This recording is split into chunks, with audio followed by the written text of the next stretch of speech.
உறவுகள் அனைவருக்கும் அன்பான வணக்கங்க. சாரதாவுக்கு கால் பண்ணுறாங்க. என்ன மாப்பிள்ள என்ன ஆச்சு அப்படின்னு கேட்க, என்ன ஆச்சா ஏத்த கேட்குறீங்க, நீங்கள் என்னென்னமோ சொன்னீங்க, என்ன சொன்னேன் என்னம்மா சொன்னேன் அப்படின்னு கேட்க, என் பொண்ணுக்கு யாரும் செட் ஆக மாட்டாங்க அப்படிங்க இப்படிங்கன்னு சொன்னீங்களே, என்னத்த பண்ணுறது, என்னாச்சு மாப்பிள்ள, அவள் ஏதாவது ஒரு கூறு கட்டவ ஆர்வ கலர் வேணுக்குனே கூட பண்ணி வைப்பா.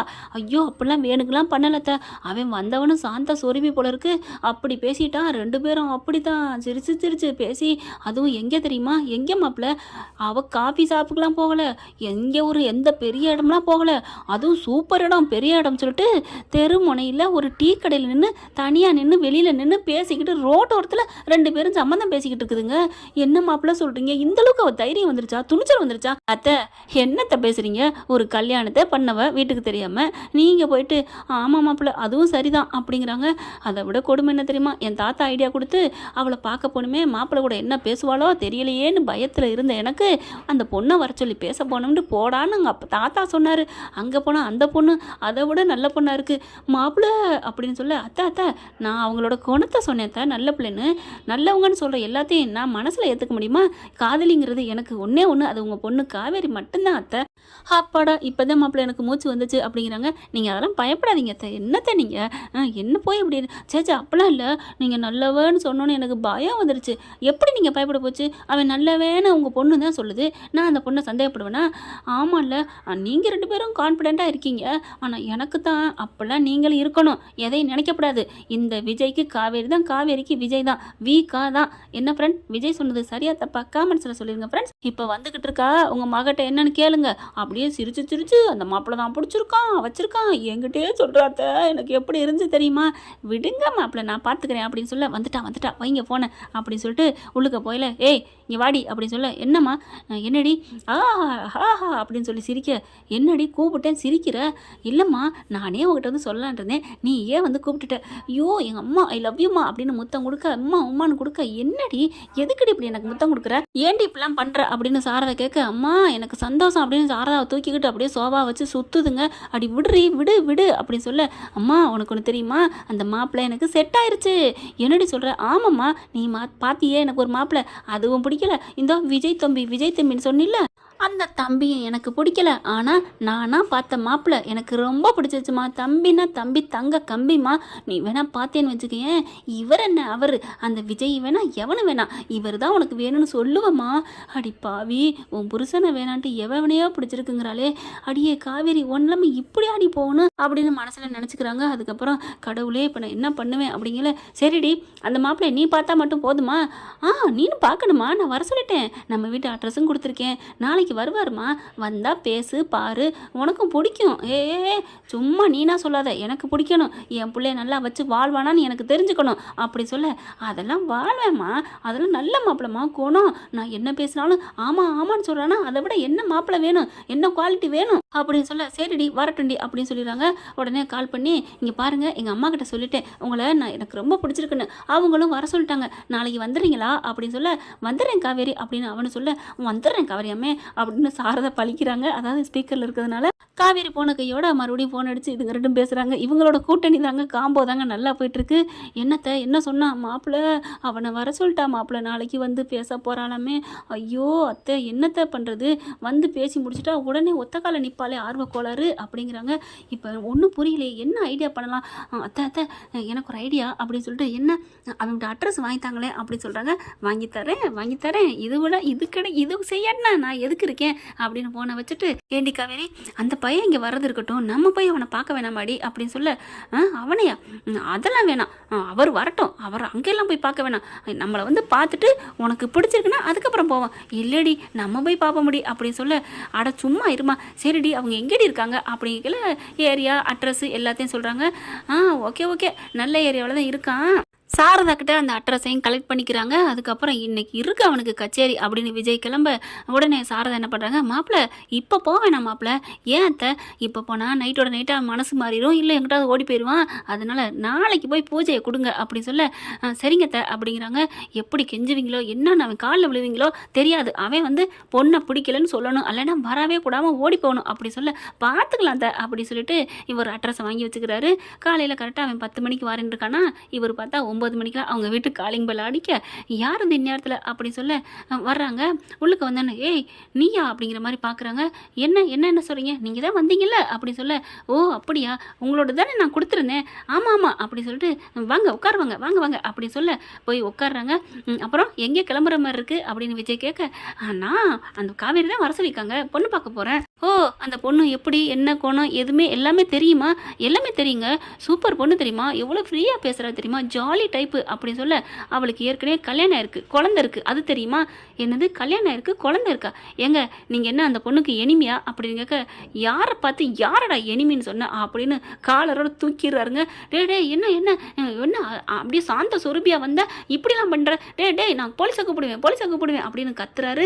என்ன கூப்பிடு என் பொண்டாட்டிக்கே நீ கல்யாணம் பண்ண வருவ நான் விட்டுட்டு இருப்பேனா அப்படின்னு சொல்லிட்டு பலார் 4 அறை கொடுக்க என்னடா நினச்சிட்ருக்கீங்க ஆளாளுக்கு என் பொண்டாட்டியை பொண்ணு பார்க்க வர்றது என் பொண்டாட்டி எனக்கு பொண்ணு பார்க்குறது என்ன நினச்சிட்ருக்கீங்க, கொஞ்சம் விட்டால் ரொம்ப பண்ணுவீங்களா அப்படின்னு சொல்லி தூக்கிடுறாரு.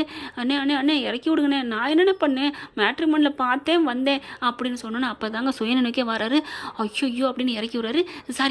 சாரி ப்ரோ அப்படின்னு சொல்லிட்டு என்ன ப்ரோ அப்படின்னு சொல்ல அந்த பொண்ணை பிடிச்சிச்சுன்னு நான் சொன்னேன் அதுவாக தான் கூப்பிட்டுச்சு, ஏன் ப்ரோ அது உங்கள் கீப்பா, ஏய் அடிச்சேன் அப்படிங்கிறாரு. சாரி உங்கள் ஆளா அப்படிங்கிறாங்க. என் உயிரியா என் உயிர் என் பொண்டாட்டி என் பிள்ளைக்கு அம்மாயா, எனக்கு அவளுக்கு கல்யாணம் ஆச்சுங்க பாரியா அப்படின்னு காமிக்க கல்யாணம் ஆகி புள்ள இருக்கா சொல்லவே இல்லை, ஆத்தாடி மேட்ரிமோனியில் வர்றது இப்படி தான் ஃப்ராடாக இருக்குமா, அவனை நல்லா பேசினா சிரிச்சு இவ்வளோ பெரிய ஃப்ராடு பொம்பளையா இருக்காளே அச்சா அப்படின்னு சொல்லிட்டு இன்னைக்கு போன போட்டு அவளுக்கு இருக்கு. இருங்க அதென்ன என் பொண்டாட்டின்னு சொன்னதுக்கப்புறம் அவளுக்கு இருக்கு. ஐயோ சாரி நான் யாரோ நினச்சி பேசிட்டேன், இருந்தாலும் உங்கள் பொண்டாட்டி ஏங்க இப்படிலாம் பண்ணணும், நீங்கள் அழகாத்தானே இருக்கீங்க, வேற ஏதாவது குறைகிற இருக்கா அந்த மாதிரி ஆளா அப்படின்னு படான்னு ஒரு அறை கொடுக்குறாங்க. என்னென்ன இப்படிலாம் அடிக்கிறீங்க, பின்ன எனக்கு புள்ள இருக்குன்னு சொல்லிட்டேன்ல, அப்படி இல்லை இந்த மாதிரி அழகான ஆளை விட்டுட்டு என்ன கல்யாணம் பண்ண வராங்களே அதனால கேட்டேன், ஒருவேளை நீங்கள் அப்படியோ டேய் அப்படின்னு சொல்லிட்டு கோவம் வருது. நான் எப்படிப்பட்டவன்னு ஐயோ அப்படின்னு சொல்லி திரும்பி இங்கிட்ட அங்கிட்டு பார்க்க அண்ணே நீங்கள் ஒத்த வரல என்னை தூக்குனீங்க பாருங்க, அதிலே தெரிஞ்சு போச்சு நீங்கள் வீரன் ஆண் அழகண்டு, அதனால சாரினே தெரியாமல் கேட்டுவிட்டு என்னை மன்னிச்சிருங்க அப்படிங்கிறாங்க. அதுக்கப்புறம் என்னென்ன வீடு தேடி வந்திருக்கீங்க அப்படின்னு சொல்ல அதான் கேட்குறீல இப்போ கேளு, அவன் என் பொண்டாட்டி அப்படின்னு சொல்லிட்டு நடந்ததெல்லாம் அப்படியே சொல்கிறாங்க. ஐயோ அப்படின்னு அழுக ஆரம்பிக்கிறாரு. ஏன் அழுகிற, உங்களை நினச்சி தாங்க அழுகிறேன், பாவங்க பொண்டாட்டி கண்ணெதிர இருந்தும் இப்படியாங்க உங்களுக்கு பொண்ணு பார்க்குறதும் அவங்களுக்கு மாப்பிள்ளை பார்க்குறதுமா இருப்பீங்க, நான் உங்களுக்கு உதவுறேனே, அணில் எப்படி உதவுனாரோ ராமருக்கு அது மாதிரி நான் உதவுறேன் அப்படின்னு சொல்ல ரொம்ப தேங்க்ஸ் ப்ரோ, நீ எப்படி இருப்பியோன்னு நினச்சி பயந்துட்டே வந்தேன் ப்ரோ அப்படிங்கிறாங்க விஜய். அதுக்கப்புறம் எல்லாம் சொல்ல வேண்டியதெல்லாம் சொல்லிடுறாங்க. நல்ல வேலை ப்ரோ, நான் கல்யாணம் இருந்தால் என்ன ஆயிருக்கும், நான் ஒருத்தங்க இருக்கேன்ப்பா, உன்னை கல்யாணம் பண்ண விட்டுட்டு அப்படியே தாரை வாத்து கொடுத்து எங்கே இருந்தாலும் வாழ்கன்னு சொல்லிட்டு இருப்பேனா, என் பிள்ளை என்ன பண்ணும், சாரிங்க அப்படிங்கிறாங்க. இப்போ நீங்கள் சொன்ன மாதிரி செய்கிறேன் போதுமா, போதும் அப்படின்னு விஜய் போயிடுறாங்க. அடுத்து பார்த்தா ஆண்டி அப்படி அம்மா அப்படின்ட்டு போகிறாங்க. பார்த்தா காவேரி பார்க்குது. வாங்க கரெக்டான நேரத்துக்கு வந்திருக்கீங்க, ஏன் என்ன விஷயம் அப்படிங்கிறாங்க. இல்லை எனக்கு அவர் வாராரு அப்படின்னு காவேரி நினைக்க சொல்கிறாங்க விஜய்கிட்ட. வராங்க, நீ சிரிச்சுட்டிருடி மவளை, உனக்கு ஆப்பு வைக்க வர்றாண்டி அப்படின்னு விஜய் நினைக்க அவரும் வந்துடுறாரு. அதான் வந்துட்டாரு, வாங்க விஜய் கூப்பிடுங்க அவரை, நீங்கள் உங்களால் தானே இந்த மாதிரி மாப்பிள்ளை எனக்கு கிடைக்குது அப்படிங்கல, வாங்க ப்ரோ அப்படின்னு விஜய் கூப்பிட அவர் கன்னத்தில் கை வைக்கிறாரு. வாங்கின அட்டியை அண்ணே வணக்கம் அண்ணே அப்படிங்கிறாங்க. பார்த்தீங்களா உங்களை யாருன்னே தெரியாது, இருந்தாலும் அண்ணன் கூப்பிட்றாரு, அதுதான் அவரோட பண்பு. இதை நீங்களே தான் ஹாய் அப்படின்ட்டு போவீங்க, இதுதான் அவர்கிட்ட எனக்கு பிடிச்சது. சரி என் தலை எழுத்து அப்படிங்கிறாங்க. உட்கார சொல்கிறாங்க. அடுத்து காஃபி அப்படிங்கல, காவேரி உங்கள் கையால் போட்டு கொடுறி, சரிம்மா அப்படின்னு சொல்ல காவேரி காப்பியை கொண்டாந்து கொடுக்குறாங்க. போட்டுக்கிட்டு இருக்கையில் என்ன பண்ணுறாங்க, கொஞ்சம் கூடவே சாரத்தை அள்ளி போட்டுருது. இங்கே எடுத்துகிட்டு வந்து கொடுக்க இந்த மாப்பிள்ளை வாயில் வைக்க தூன்னு துப்புறாரு. என்னாச்சு அப்படிங்கல, ஏங்க ஒரு காப்பி கூட உங்களுக்கு போட தெரியாதா, ச்சே என்னங்க இப்படி போட்டு வச்சிருக்கீங்க, கடுத்து போயிருக்கு, இனிக்குது ரொம்ப, ஐயய்ய எனக்கு பிடிச்சதே காப்பிலே கை வச்சிட்டிங்களே, உங்களை கல்யாணம் பண்ணி நான் எப்படி வாழ போகிறேன், என்னங்க நேற்றெல்லாம் நல்லா பேசுனீங்க இப்போ இப்படி பேசுகிறீங்க அப்படின்னு காவேரி மேலே கீழேயும் பார்க்க, நான் பேசுகிறேன் ஒரு 2 நிமிஷம் பேசணும், அதனால் உங்களை பற்றி எனக்கு தெரியல, இப்போ தானே தெரியுது, ஒரு காஃபியை போடுறதுலன்னா சமையல் எப்படி செய்வீங்க அப்படின்னு சொல்ல அப்படியே கோபம் சுருன்னு தலைக்கு ஏறுது. காவேரிக்கு ரொம்ப கோபம் வருது. விஜய்க்கும் மாமியாருக்கும் ரொம்ப சந்தோஷம். பார்க்குறாங்க ஓகேவா அப்படின்னு. அங்கே காவேரி பார்க்காத நேரம் விஜய்கிட்ட தம்ஸ் அப் பண்ணுறாரு. ஓகே சூப்பர் நீ வாழ்க அப்படின்னு கும்பிட்றாரு. அட விடுங்க உங்கள் காதலை நான் சேர்த்து வைக்கிறேன், கும்பிடலாம் அதெல்லாம் வேணாம் அப்படிங்கிற மாதிரி ஜாடை சொல்லிக்கிட்டு இருக்கலே காவேரி நிமிர்றாங்க.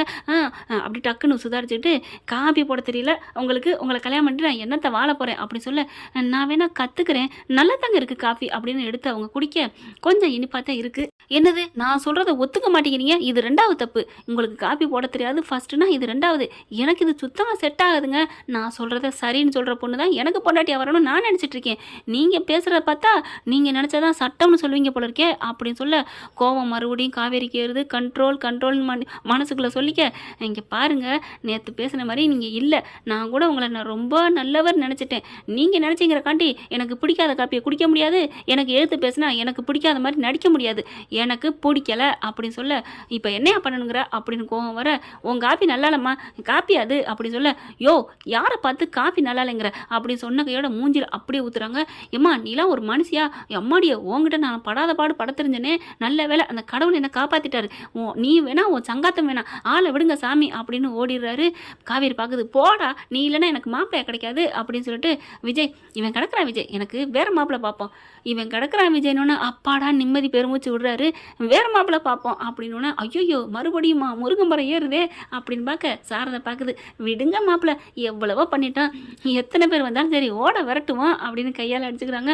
சாரதை காவேரி என்ன பண்ணுறாங்க, சே இப்படிலாம் ஒரு மனுஷ ஜென்மம், அதுக்கு பேசாமல் இவரு நல்லா தான் இருக்காரு அப்படின்னு ரூம்குள்ளே போகுது. இப்போவே நினச்சி பாப்பா நீங்கள் நல்லவருன்னு அப்படின்னு சாரதாவும் விஜயும் ரொம்ப சந்தோஷப்பட்டுக்கிறாங்க. என்ன ஃப்ரெண்ட் இப்படி போனால் நல்லா தானே இருக்கும், பார்க்கலாம் என்ன நடக்க போகுதுன்னு. இந்த பதிவு உங்களுக்கு பிடிச்சிருந்துச்சுன்னா உங்கள் பொண்ணான கையில் ஒரு லைக்கை போட்டு சப்ஸ்கிரைப் பண்ணிடுங்க. Thank you friend.